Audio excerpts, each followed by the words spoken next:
Hey everybody, it's Norm. Welcome back to another edition of Behind the Garage Door. So today, Will and I are going to head over to Lakeland to visit a guy named Dan who has some very high-end classic cars.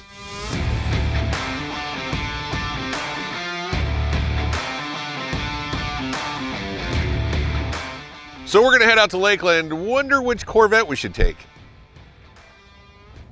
All right, so we made it out to Lakeland to Dan's house, and holy wow, Dan, what an incredible garage display you have. And this is a beautiful display already, and the garage doors aren't even open. Thank you. So we're gonna go, let's start over on this side. We'll go left to right. Fine. And we're gonna find out here in Lakeland what is behind Dan's garage doors.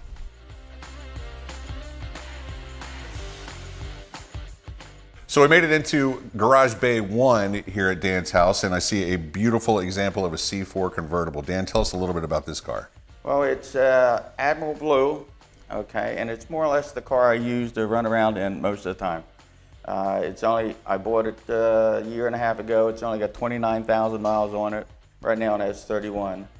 And it's just a very comfortable, easy-going vehicle. This is a little 5.7 350. That's it. Automatic, or is it a 6? Automatic. Automatic, so you can just drive this thing all over the place. All over the place. You know, I'm 51, I'm aging myself. I'm 51, so in the 80s when I was growing up, the C4 Vet was like the cool new, the cool new Vet when it came out. And I've always had a soft spot for C4 Vets, and I'm a big fan of blue. What did you say this color was again?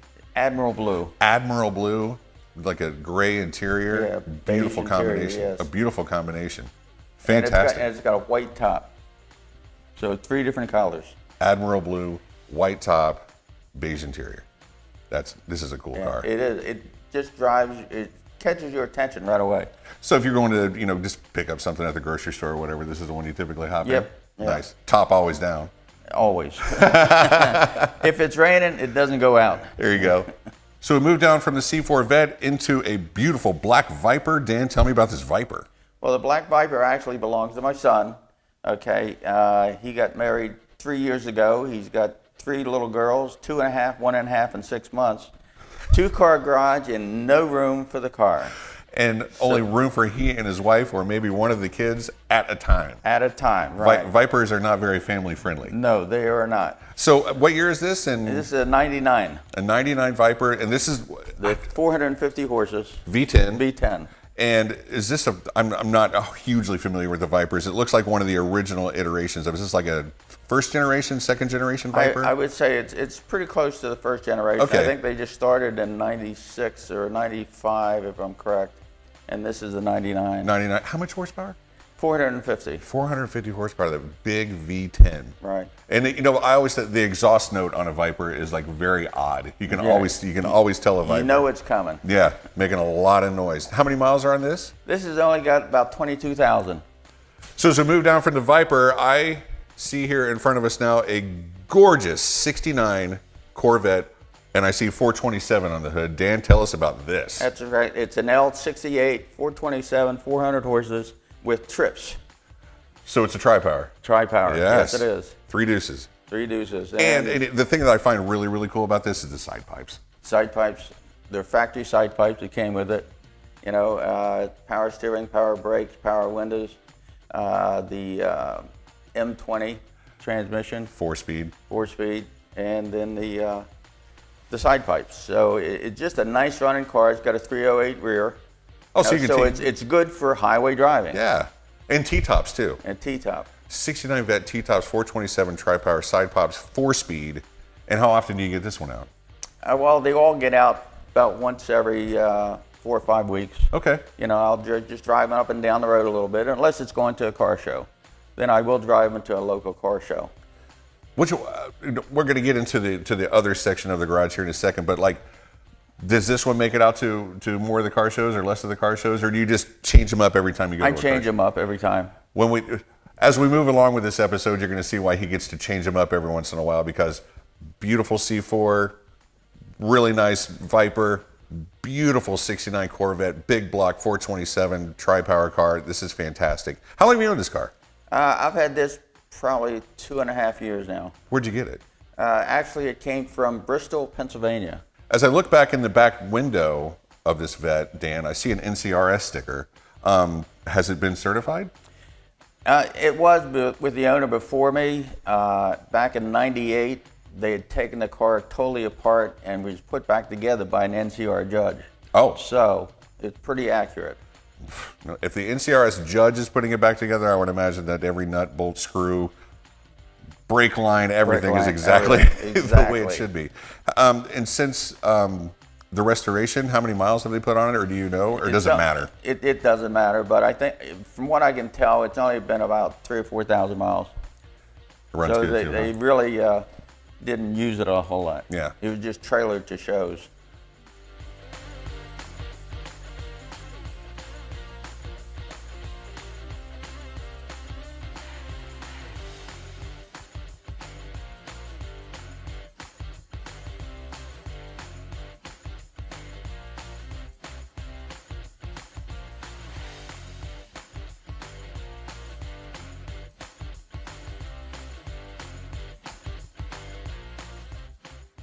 So the triple open, and we walk into your second garage, Dan, and wow, not only are the vehicles fantastic, the display that you have set up around here is so clean and perfect, and you can eat off the floor. Yes. This is great.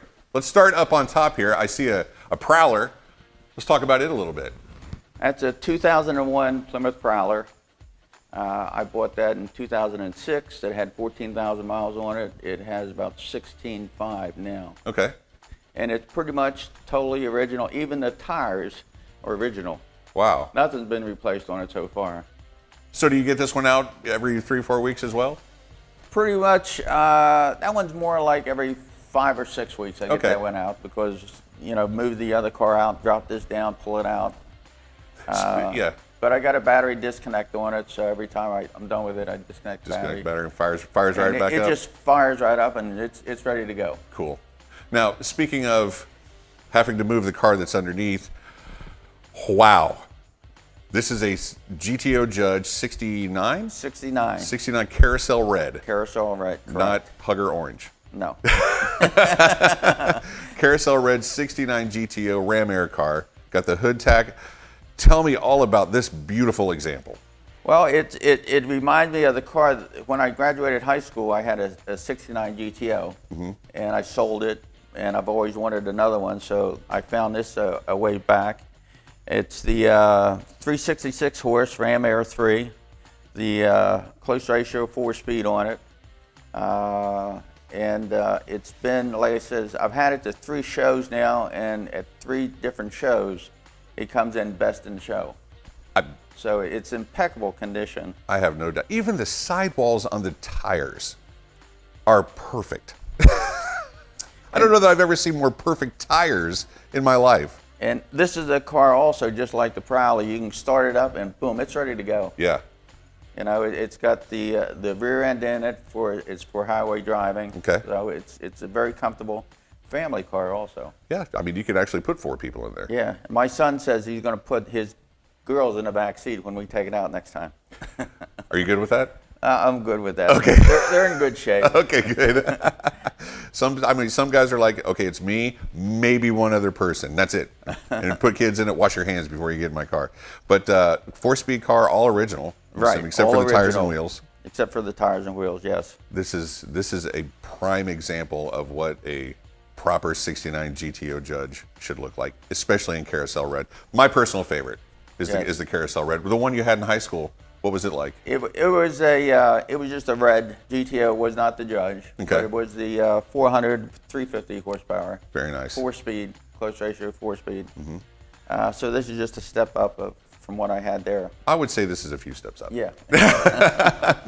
Definitely a little bit better than a high school car. This is beautiful, Dan. Yeah. Wow.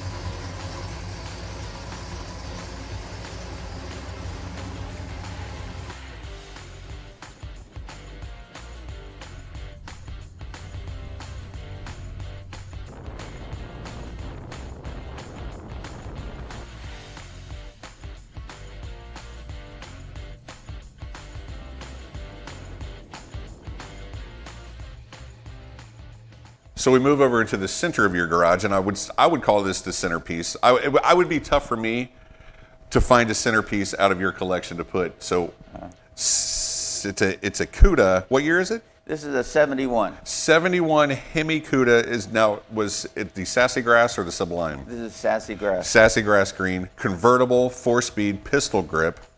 Tell me all about this. Well, and the Hemi, it's the 426 Hemi in there. Mm-hmm. And the Hemi actually came out of a 69 Cuda because this was redone back in 2017. Okay. Okay, to tribute the Cuda, basically. Simply because it does have the engine from a Cuda, and the rest of the drivetrain is from a 72 Cuda. Okay. So that's why. But other than that, it was always a convertible. It was always had power steering, power brakes, power windows. Mm-hmm. It had all the necessary assessments that went with it also.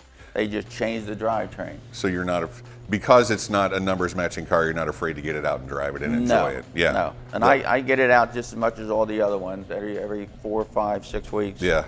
It'll go out for a 10-mile, 12-mile jaunt.